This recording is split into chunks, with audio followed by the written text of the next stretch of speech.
வினாவகை அறிவினா, அறியாவினா, ஐயவினா, குழல்வினா, கொடைவினா, ஏவல்வினா என்று 6 வகைப்படும்.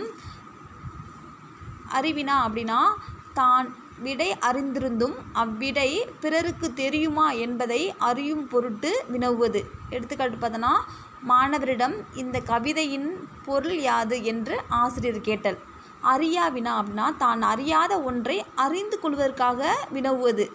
ஆசிரியரிடம் இந்த கவிதையின் பொருள் யாது என்று மாணவர் கேட்டல். ஐயவினா அப்படின்னா ஐயம் நீங்கி தெளிவு பெறுவதற்காக கேட்கப்படுவது. எடுத்துக்காட்டு பார்ப்போம். இச்செயலை செய்தது மங்கையா மணிமேகலையா என வினவுதல். கொழல் வினா தான் ஒரு பொருளை வாங்கி கொள்ளும் பொருட்டு வினவுவது. ஜெயகாந்தன் சிறுகதைகள் இருக்கிறதா என்று நூலகரிடம் வினவுதல்.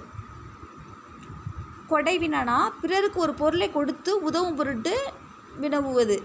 என்னிடம் பாரதிதாசன் கவிதைகள் 2 படிகள் உள்ளது, உன்னிடம் பாரதிதாசன் கவிதைகள் இருக்கிறதா என்று கொடுப்பதற்காக வினவுதல். ஏவல் வினா ஒரு செயலை செய்யுமாறு ஏவுதற் பொருட்டு வினவுவது. வீட்டில் தக்காளி இல்லை, நீ கடைக்கு செல்கிறாயா என்று அக்கா தம்பியிடம் வினவி வேலை சொல்லுதல்.